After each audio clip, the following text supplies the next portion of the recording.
अनेक मान्यवर सहकार्यांनी या ठिकाणी भाषण केली। त्यात एक भाषण मला एक जणाचं फार आवडलं। त्यांना विनम्रपणाने माझी माफी मागून मी किती मोठी मागच्या विधानसभेच्या मतदार निवडणुकीमध्ये चूक केलेली आहे याची मला जाणीव करून दिली। मी त्याचे आभार मानतो।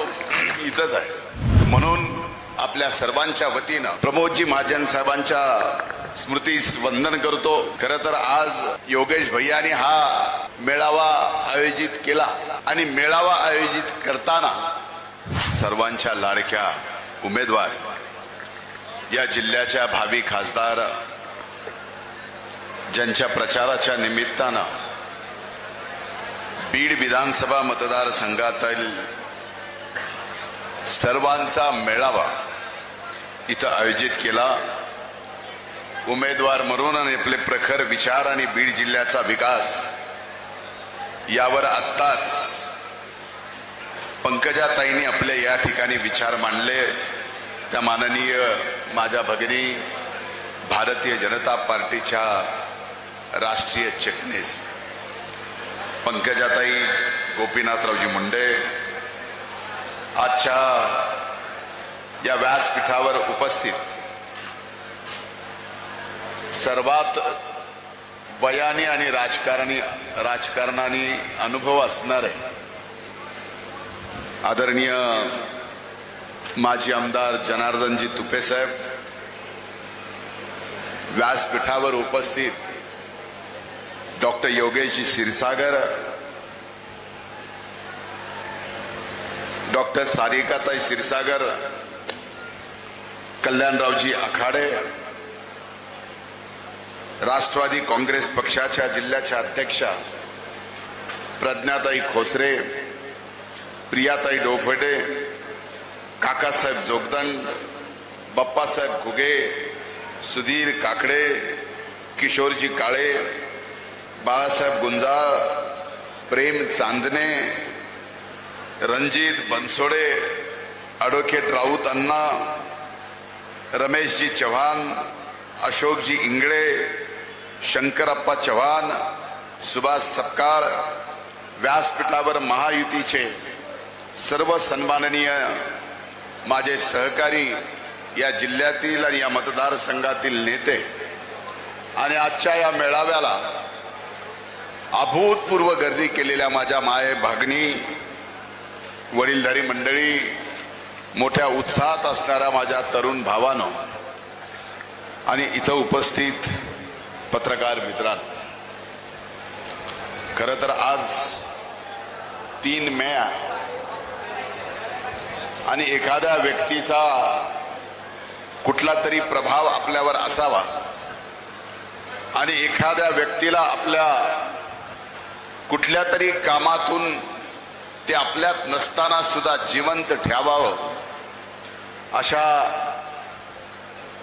स्वर्गीय प्रमोदजी महाजन यांचा स्मृती दिन आहे।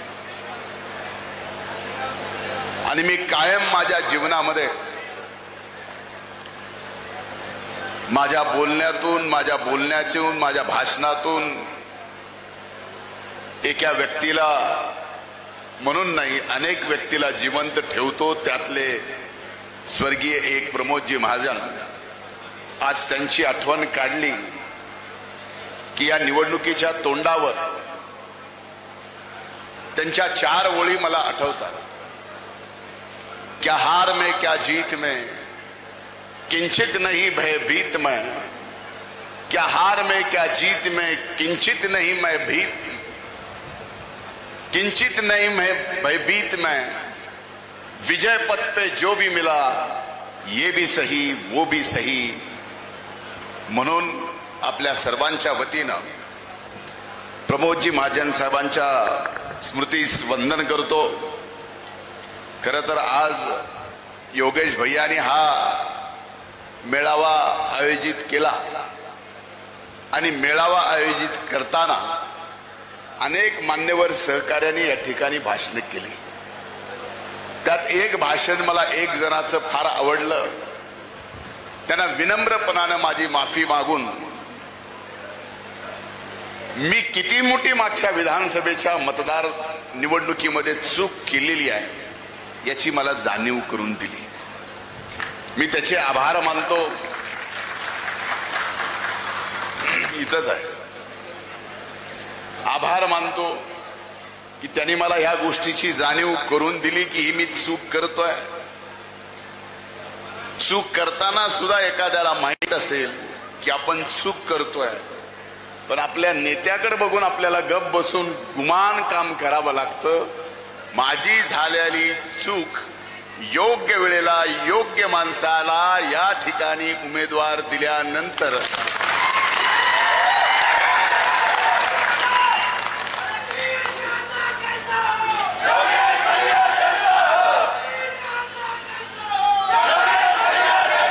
मला आनंद वाटला असता की या मेळाव्यामध्ये बीड का आमदार कैसा हो याच्यापेक्षा बीड का खासदार कैसा हो ही जर घोषणा दिली असती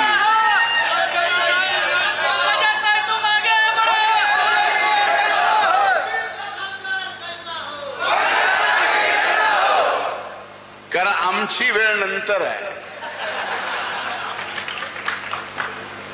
आता आपल्या ताईची वेळ आहे. मी सुद्धा लई हुशार आहे.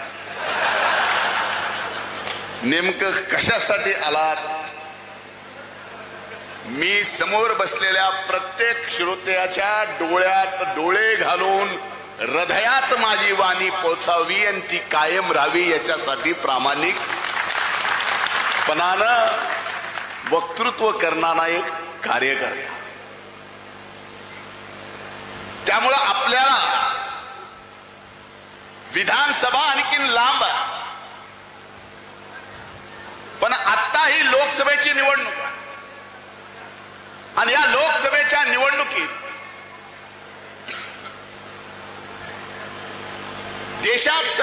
जगात सर्वात मोठी लोकशाही आणि जगातल्या सर्वात मोठ्या लोकशाही असणाऱ्या देशात आज लोकसभेच्या निवडणुकीच्या निमित्तानं लोक उत्सव चालू असताना या देशाचं नेतृत्व नेमकं कुणाकडे द्यावं, या देश कुणाच्या हातात दिल्यानंतर त्याची पद प्रतिष्ठा साबूत राहील, हा देशातला प्रत्येक नागरिक प्रत्येक जाती धर्मातला सुरक्षित राहील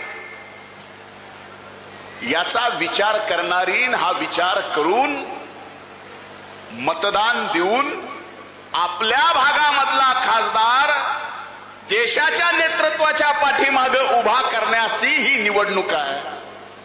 आता मला काही प्रश्न आपल्याला विचारायचे. एकीकडे मोदी साहेब 10 वर्षापासून या देशाचे प्रधानमंत्री आहेत. हे 10 वर्षाचा काळ तुमच्या सगळ्यांच्या समोर आहे. या 10 वर्षाच्या काळामध्ये मोदी साहेबांनी अनेक गोष्टी केल्या, असंख्य गोष्टी केल्या. अनेक जणांपर्यंत, अनेकांच्या अकाउंट पर्यंत मोदी साहेबांनी डायरेक्ट केंद्राचा पैसा गरीबातल्या गरीब माणसापर्यंत पोहोचवला. पण माझ्या दृष्टीनं मागच्या 70 वर्षात या देशाला जागतिक पातळीवर कधीच एवढी प्रतिष्ठा मिळाली नव्हती. तेवढी प्रतिष्ठा जर या 10 वर्षात कुणी दिली असेल तर ती नरेंद्रभाई मोदींनी दिली, ही विसरता येणार नाही. ही प्रतिष्ठा कशामुळे, ही काय प्रतिष्ठा आहे, काय मी सांगतोय? अरे या देशाच्या प्रती जगामधल्या कुठल्याही सरकारमधल्या मंत्र्यांनी अवमानजनक एक शब्द जर या देशाच्या विरोधात बोलले तर त्या देशाच्या प्रधानमंत्र्याला त्या मंत्र्याचा राजीनामा घ्यावा लागतो. ही ताकद जगात आपल्या भारताची मोदी साहेबांनी केली आहे. हे विसरून जमणार नाही. आज अनेक पद्धतीनं ही निवडणूक विकासाच्या मुद्द्यावर जाण्याच्या ऐवजी जात पात धर्म या विषयावर जाते. स्थानिक पातळीवर जातीवर जाते. देश पातळीवर विचार केला तर धर्मावर जाते. मला आजच्या या कार्यक्रमाच्या निमित्तानं एका मोठ्या शायरनी एक 4-5 ओळी लिहिल्यात। माझे असंख्य इथं मेरे कौम के सभी जिम्मेदार यहां पे बैठे हुए हैं। इथं सर्व जाती धर्मातले लोक आजच्या कार्यक्रमाला आलेत। आपल्या सगळ्याला सांगायचं आहे, ये पेड़, ये पत्ते, ये शाखे भी परेशान हो जाए अगर परिंदे भी हिंदू और मुसलमान हो जाए। सूखे मेवे भी ये देखकर हैरान हो गए, सूखे मेवे भी ये देख के हैरान हो गए, ना जाने कब नारियल हिंदू और खजूर मुसलमान हो गया। ना मस्जिद को जानते हैं, ना शिवालय को जानते हैं, ना मस्जिद को जानते हैं, ना शिवालय को जानते हैं। जो भूखे पेट होते हैं वो सिर्फ निवालों को जानते हैं। मेरा यही अंदाज भैया, मेरा यही अंदाज सबको खलता है कि मेरा चिराग हवा के खिलाफ क्यों जलता है। मैं अमन पसंद हूं, मेरे शहर में दंगे रहने दो, लाल और हरे में मत बांटो, मेरे छत पे तिरंगा रहने दो, मेरे छत पे तिरंगा रहने दो। पहिला मुद्दा मी आपल्याला सांगितला। दुसरा मुद्दा मी आपल्याला सांगतो की या देशात 80 कोटी लोकांना मोदी साहेबांनी, केंद्र सरकारने मोफत राशन द्यायचा निर्णय केला। मोफत राशन देताना आपल्यापैकी कुणीही मला सांगावं आणि उठून म्हणावं की मोदी एका जातीचे, एका पातीचे, एका धर्माचं राजकारण करतायत। तर जर 80 कोटी या देशातल्या 140 पैकी 80 कोटी जनतेला मोफत राशन जर केंद्र सरकार, मोदी साहेब देत असतील, तर त्या देताना त्या राशनामध्ये कोण कुठल्या जातीचा आहे, कोण कुठल्या धर्माचा आहे हे निवडून दिलं गेलं का? आज आमच्या मायमाऊल्या इथं बसल्यात, सर्व जाती धर्मातल्यात। मला आपल्याला विचारायचं आहे, उज्ज्वला योजनेतून आपल्या घरात गॅसचं कनेक्शन आलं, करोडो लोकांना या देशात गॅसचं कनेक्शन, चुली पलीकडे दुसरं काही माहित नव्हतं। आमच्या माय माऊलीला चुलीच्या धुरातून गॅसचं कनेक्शन दिलं। हे गॅसचं कनेक्शन देत असताना मोदी साहेबांनी कोण कुठल्या जातीचे, कोण कुठल्या धर्माचं याचा विचार केला? जनधन योजना असेल, आयुष्यमान योजना असेल, प्रधानमंत्री आवास योजना असेल, ही प्रत्येक योजना, या प्रत्येकाचा लाभ या देशातल्या प्रत्येक जाती धर्मातल्या लोकांनी घेतलाय। म्हणून ही निवडणूक जात पात धर्माच्या पलीकडली निवडणूक आहे। ही निवडणूक आहे देशाच्या विकासाची, ही निवडणूक आहे देशाच्या हिताची, ही निवडणूक आहे देशाच्या स्वाभिमानाची, अस्मितेची। 10 वर्षात काय घडलं? आपणही म्हणतो की काय बदल घडला। आपल्यालाही वाटतंय की 10 वर्षात या बीड जिल्ह्यात काय घडलं? अरे या बीड जिल्ह्यामध्ये 10 वर्षात जेवढ्या मोठ्या प्रमाणात हायवे झाले, जिथून जिथून हायवे गेला, ज्याची ज्याची जमीन गेली, त्याला किती पैसे मिळाले त्याला मोजता येईना।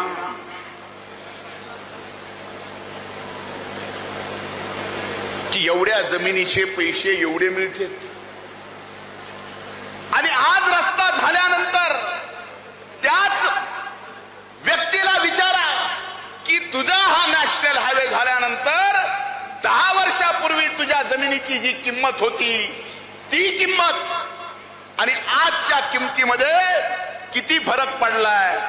5 लाख रुपये एकर असणारी 10 वर्षाची जमीन आज 1 कोटी रुपये एकराला झालेली आहे। हा बदल झालाय का नाही झाला? हा हायवे करताना तो हायवे फक्त फलाण्या जातीच्याच लोकांना याच्यात फायदा मिळावा, धर्माला मिळावा असे हायवे केले का? अरे काही काही वेळेला माझ्यासारखा अमेरिकेला आणखी न गेलेला माणूस टीव्हीवर, चॅनलवर, पिक्चरवर बघितलेलं लास वेगास इकडं आपण मांजर सुबेला जाताना आजूबाजूचे हॉटेल बघितले की अमेरिकेतला लॉस वेगासचा फील यावा, ते बघितल्याला असा आनंद या ठिकाणी वाटतो. म्हणजे बीड जिल्ह्याचा विकास झाला नाही. आज बीड जिल्ह्यातला नाही, देशातल्या सर्व शेतकरी खातेदार शेतकरी आहेत, ज्या खातेदार शेतकऱ्याच्या खात्यावर 18 हप्ते मोदी साहेबांनी आतापर्यंत 21 लाख कोटी रुपये प्रत्येक वर्षाला 6000 प्रमाणे आपल्या महाराष्ट्रात 1 कोटी शेतकऱ्यांना मिळतात. ते 6000 मी कृषी मंत्री झाल्यानंतर एकनाथ शिंदे साहेब, फडणवीस साहेब आणि अजितदादांच्या नेतृत्वाखाली मोदी साहेब जर 6000 रुपये देऊ शकतात शेतकऱ्यांना, तर मी शेतकऱ्याचं पोरग म्हणून कृषी मंत्री झाल्यावर राज्य सरकारने सुद्धा 6000 रुपये द्यायचा निर्णय केला. 12000 रुपये वर्षाला शेतकऱ्याच्या खात्यात जात आहेत. मला सांगा, या दोन्ही सरकारनी 1 कोटी शेतकऱ्याच्या खात्यात पैसे जात असताना त्याच्या 7-12वर जात तर कधी नसते, पण त्याच्या 7-12वरची जात बघितली, धर्म बघितला. पण आता मात्र या निवडणुकीत जात पात धर्म याचा विचार केला जातो. अरे आज मी आपल्याला सांगतोय, आपण दुष्काळाला सामोरं जातोय. हे वर्ष दुष्काळात गेलं. माझ्या तर नशिबीने 5वीला संघर्ष पुचलेला आहे. मी मंत्री होईल माहित नव्हतं. 19ला काय घडलं काय नाही हे सगळं तुम्हाला माहिती आहे. मी मंत्री झालो, 2.5 वर्ष मंत्री होतो, सामाजिक न्याय मंत्र्याचा. मंत्री झाल्या झाल्या कोविड आला. पण कोविडच्या काळात सुद्धा प्रामाणिकपणानं कुणाला गॅस ऑक्सिजन कमी होणे, कुणाची तब्येत कमी होणे, कुणाला कमी जास्त होणे, एवढंच नाही तर बीड जिल्ह्यात ज्याला लागल त्याला रेमडेसिवीर इंजेक्शन सुद्धा मोफत देण्याचं काम त्या काळात आम्ही करण्याचा प्रयत्न केला. अभिमान वाटतो एक गोष्ट सांगायला की ज्या वेळेस कुणी कुणाच्या घरात सख्या भावाला येऊ देत नव्हतं. अरे माणुसकी कशी मिली. कोविडनं पहिल्या लाटेत माणसं किती मारली, याच्यापेक्षा माणुसकी कशी मारली उदाहरण देतो. मुंबईत सख्खा भाऊ आहे, गावाकडे लॉकडाऊन लागलंय, भावाला गावाकडे यायचंय, सख्खा भाऊ गावाकडला मुंबई सांग तू यायचं नाही इकडे, तू तुपलं तिकडे बघ. ही माणुसकी मेल्याचं उदाहरण आपण विसरलात. त्या लॉकडाऊनच्या काळात एप्रिलच्या महिन्यात 86,000 आपल्या जिल्ह्यातलं ऊस तोडायला गेल्यालं आपला लेबर 86,000 आपण आपल्या जिल्ह्यात आणलं. त्यांचं हेल्थ चेकअप केलं, वस्तीवर पोहोचवलं आणि प्रत्येकाला 3 महिन्याचं राशन सुद्धा देण्याचं काम या ठिकाणी प्रामाणिकपणाने केलं. आज मी कृषी मंत्री आहे. मी कृषी मंत्री व्हायला आणि माझ्या तुमच्या नशिबी दुष्काळ यायला म्हणजे माझ्या नशिबी संघर्ष 5वीला पुजलेला आहे. आज आपलं सोयाबीन गेलं, कापूस गेला, सोयाबीनला भाव नाही, कापसाची अडचण आहे. म्हणून आज जबाबदारीपूर्वक मी आपल्याला सांगतोय की राज्य सरकार म्हणून येणाऱ्या काळात आचारसंहिता संपल्या सोयाबीन उत्पादक शेतकऱ्याला या वर्षी ज्याला भाव मिळाला नाही, कापसाला ज्या शेतकऱ्यांना भाव मिळाला नाही, 4000 कोटी रुपयाचं पॅकेज या राज्यातल्या सोयाबीन आणि कापूस उत्पादक शेतकऱ्यांना द्यायचं ठरलंय. सोयाबीनच्या हेक्टरी 5000 रुपये, कमीत कमी 2 हेक्टर पर्यंत. आता कापसाला क्विंटलावर द्यायचं का हेक्टरावर द्यायचं एवढंच ठरायचं बाकी आहे. निवडणूक संपली की हे पैसे सुद्धा आपल्या खात्यावर 7-12वरचा आपला पेरा बघून तात्काळ देण्याचा या ठिकाणी मानस आहे. हा निर्णय झाला. म्हणून असे अनेक आहेत आमच्या आज माय माऊल्या इथं बसल्या. आपण माय माऊल्यांनी आता काय प्रत्येकाच्या हातात मोबाईल आहे, गॅजेट आहे, जग आहे, 21व्या शतकात आहेत, पाहिजे त्याची माहिती मिळते. अनेकदा ऐकलं असेल की आमच्या माय माऊलींना मोदी साहेबांनी गॅरंटी दिली है, 3री बार प्रधानमंत्री बनने के बाद माझ्या महिला भगिनींना मोदी साहेब काय देणार आहेत? ती महिला कुठल्या जातीची कुठल्या धर्माची बघायला नाही, 1 वर्षात 3 कोटी महिलांना लखपती दीदी करण्याचा निर्णय हा मोदी सरकारने या ठिकाणी घेतला. मला सांगा, मग इथं कुठं जात पात धर्म येत नाही?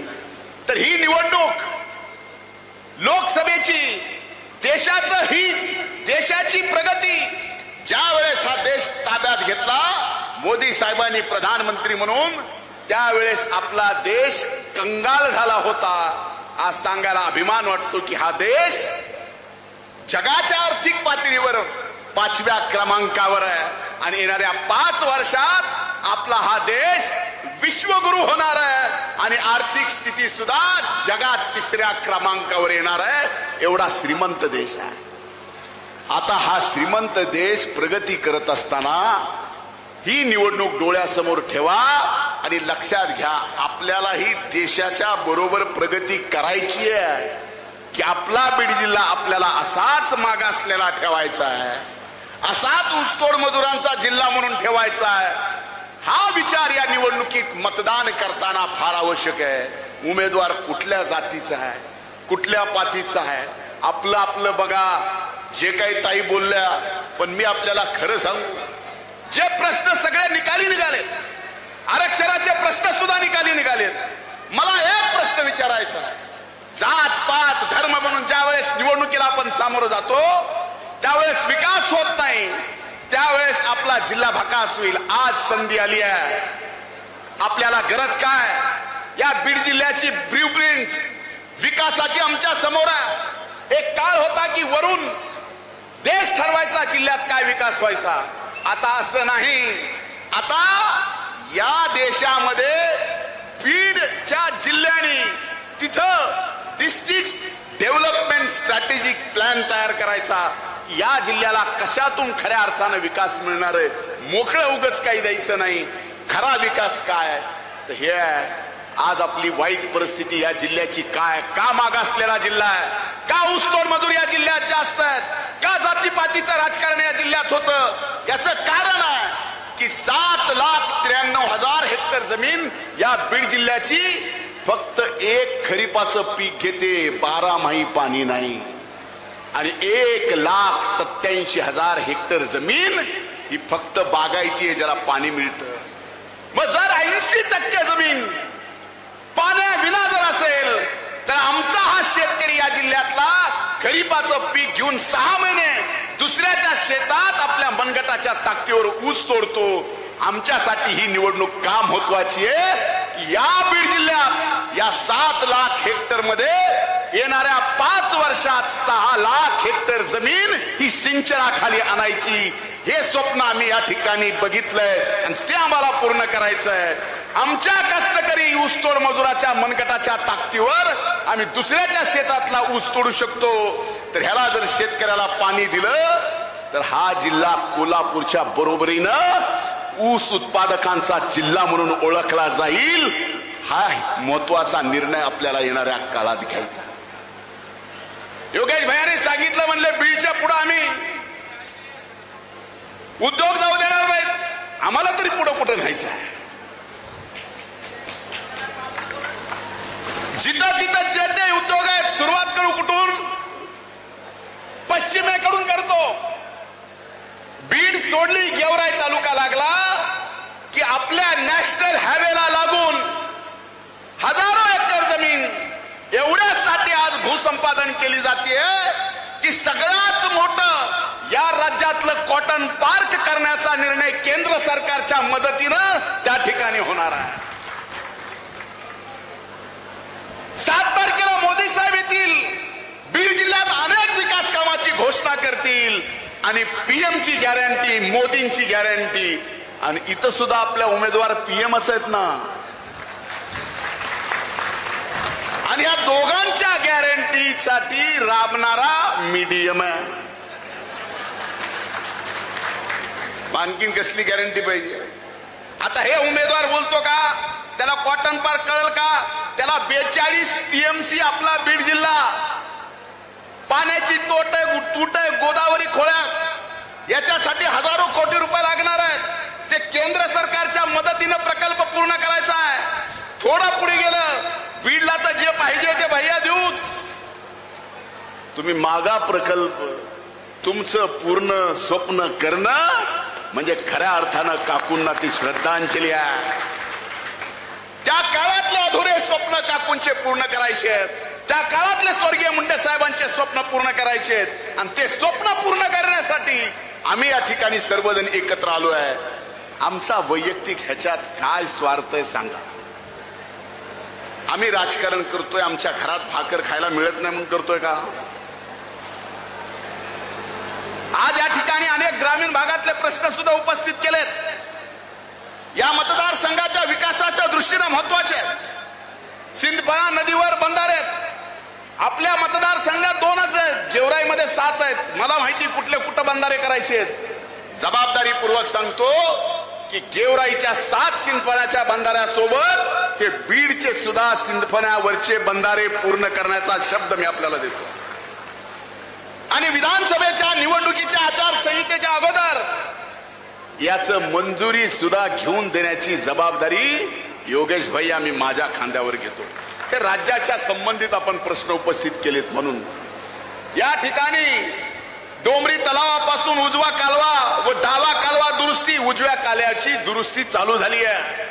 आपल्यापर्यंत येता जायकवाडीपासून माजलगाव पर्यंत उजव्या कालव्याची दुरुस्ती आहे. 600 कोटी रुपये त्याला आपण मंजूर केलेत. आता देवेंद्र भाऊनी त्याचं काम सुद्धा चालू झालंय. डाव्या कालव्याचं राहिलंय, डाव्या कालव्याचं सुद्धा पूर्ण दुरुस्ती करण्याचा निर्णय विधानसभेच्या अगोदर हे महायुतीचं सरकार घेईल हा शब्द या निमित्तानं मी आपल्याला देतो.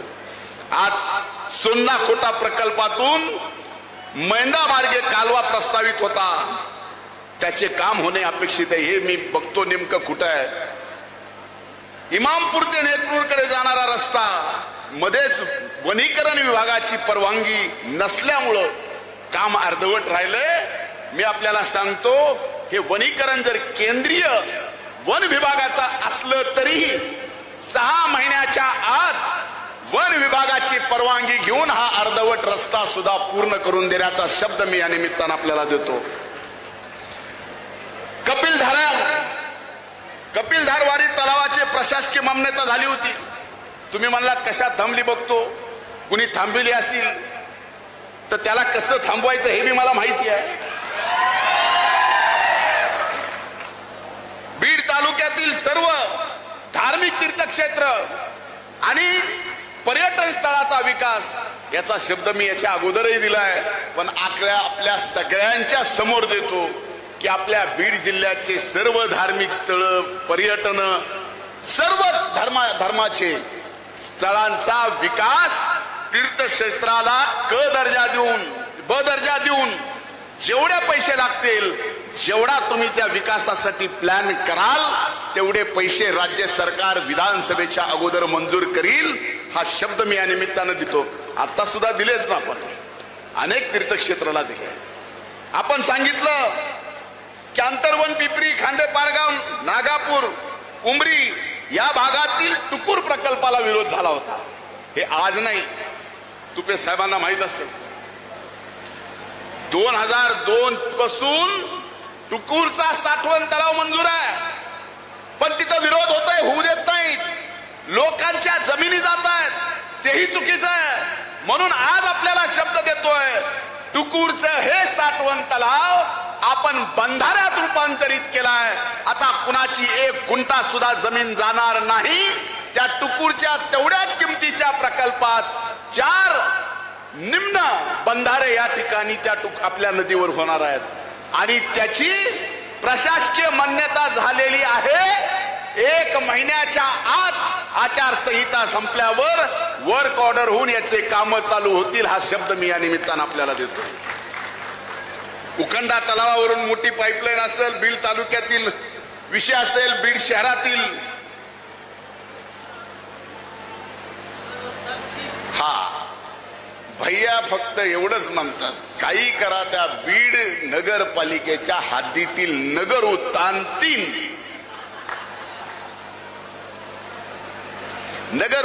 3 आणि आपण सांगितलेले सगळी कामं विधानसभेच्या आचारसंहितेच्या अगोदर आणि ही आचारसंहिता संपल्यावर लवकरात लवकर मंजूर करून देण्याचा शब्द आजच्या या मेळाव्याच्या निमित्तानं देतो. हे झालं माझ्याकडून. तुमचं कसं आहे? तुमचं कसं आहे? गर्दी लय मोठी आहे. मेळावा बघा, अर्धे इकडे अर्धे तिकडे. माझी पंचायत अशी झाली, तुम्ही भुकेलेत, मी पण भुकायलोय, म्हणजे भुकलेला आहे, उपाशी आहे. माझी अवस्था अशी की तुम्ही कानाने ऐकताय, पण एवढा चांगला नाकाला वास जेवणाचा येत असताना मला बोलावं लागतं. म्हणजे माझी अवस्था अशी झाली की पिपाणी वाजवणाऱ्याच्या समोर चिंच खाली, आणि ती खाताना पिपाणी वाजवणाऱ्याला जेवढा त्रास होत असेल तेवढाच त्रास या ठिकाणी हे सगळं पाहून मला भाषण करताना होतोय. पण एक वस्तुस्थिती,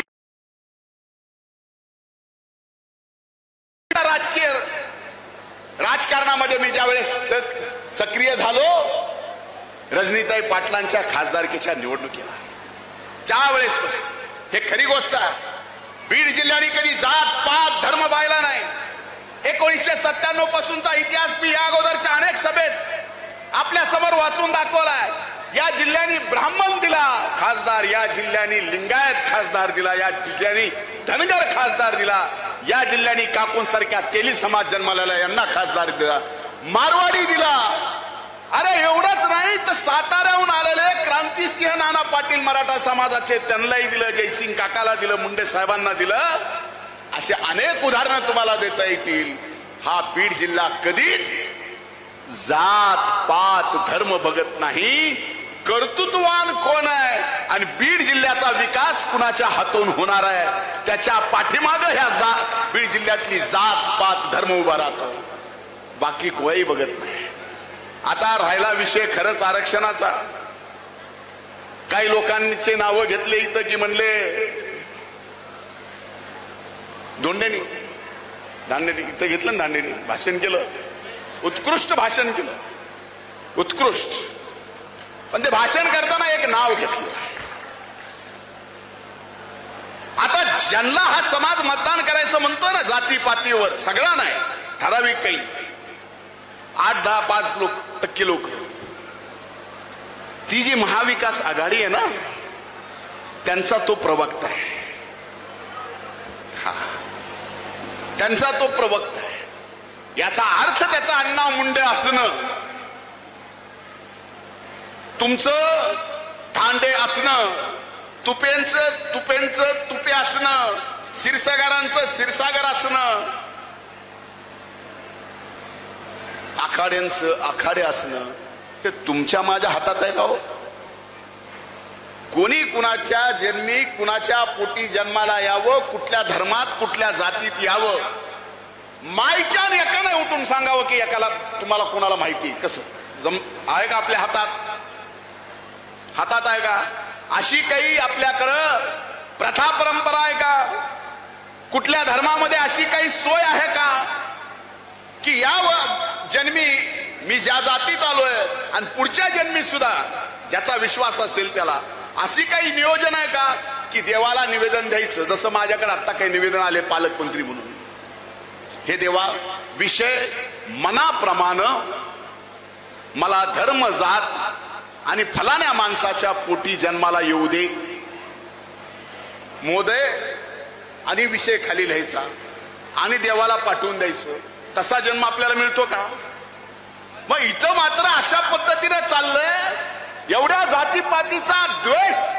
अरे एवढंच नाही तर काही कारण नसताना काही जणांचे गावात फक्त आपलीच आडवान आपलीच जिरवा हे कार्यक्रम चाललाय, ते समजून घ्या.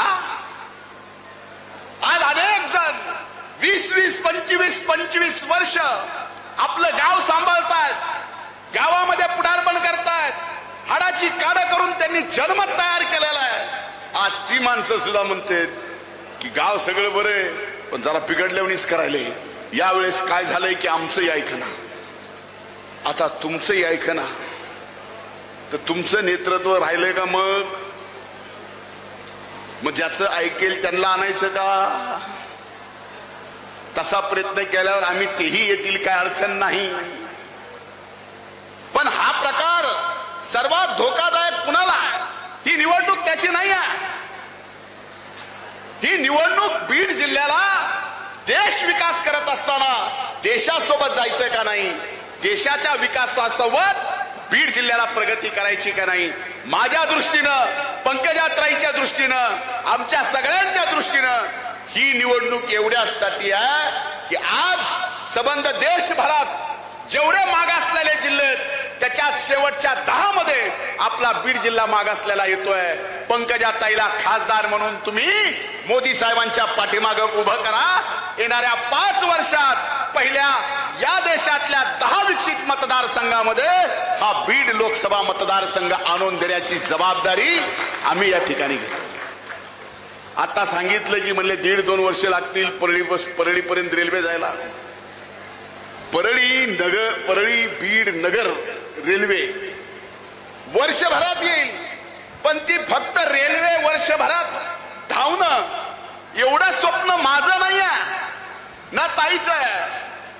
परळीपासून वंदे भारत बीड नगर मार्गे 6 तासात मुंबईला गेली पाहिजे. बीड पासून एखादी वंदे भारत 12 तासात दिल्ली पर्यंत गेली पाहिजे. बीड पासून एखादी वंदे भारत ही बेंगलोरला गेली पाहिजे, चेन्नईला गेली पाहिजे. एवढंच नाही तर अजमेर जयपूरला सुद्धा गेली पाहिजे. हे आपलं स्वप्न आहे. आणि हे स्वप्न पूर्ण करत असताना जोपर्यंत रेल्वेचं झालं जसं रस्त्याचं झालंय तसं रेल्वेचं झालं जर झालं नाही तर मला सांगा उद्योग तरी आपल्याकडे येतील कशी? आणि रेल्वेचं जाळं एकदा झालं तर आज परळी जसं सिकंदराबाद झोन मध्ये सर्वात श्रीमंत रेल्वे स्टेशन आहे. वर्षाला 400 कोटी रुपये त्या रेल्वे स्टेशनचं उत्पन्न आहे. आपल्या बीड जिल्ह्यातले 4-5 रेल्वे स्टेशन एवढे श्रीमंत होतील, त्यात बीड एक असेल, प्रत्येकाचं उत्पन्न 400 कोटी रुपये त्या रेल्वेचं असेल. एवढी प्रगती आपण करू शकतो. आणि रेल्वेचं जाळं जर उभं राहिलं तर मोठे मोठे प्रकल्प या ठिकाणी यायला वेळ लागणार नाही. आणि अभिमानानं सांगतो की आमचे जे बही भाऊन पिढ्याना पिढ्या आपल्या पोटाची खळगी भरायला पिंपरी चिंचवड पुण्याला IT पार्कला, एवढंच नाही तर नवी मुंबईला शेंद्र्याला, एवढ्यावर बीड जिल्ह्यातले 2-4-8 गाव असेत की घराघरीशी एक ड्रायव्हर जम्मू पासून निघतो चेन्नई पर्यंत कंटेनर चालवतो. का? त्याच्या घरी 12 महिने शेती नाही. अशा सगळ्यांना रोजगार इथं पाहिजे असेल तर इथं मोठे उद्योग आणावे लागतील. आणि मोठे उद्योग आणायचे असतील तर मोठ्या कर्तृत्वान माणसाला आपल्याला या लोकसभेचं लोकप्रतिनिधी म्हणून पंकजाताईंना आपल्याला दिल्लीला पाठवायचंय. आता राहिला विरोधी पक्षावर मला काय बोलायचं नाही. ते किती जागा लढवतात हे तुम्हाला माहिती आहे. त्याच्यातली निवडून एक बी येणार नाही ह्याची गॅरंटी मी आपल्याला देतो. आणि एवढ्यावर एखादा आलाच, बीड सोडून एखादा बाहेर कुठं आलाच तर एका खासदाराला सभागृहामध्ये एका पक्षाच्या बोलायचं जरी म्हणलं, एका खासदाराला एकच निवडून आलाय, त्याला वेळ किती मिळतो माहितीये? 1.5 मिनिट. 1.5 मिनिट. आता आपण जात पात धर्म बघून 1.5 मिनिटच फक्त त्याला वेळ कायद्याने त्या सदनात एका पक्षाचा एकच खासदार निवडून आला.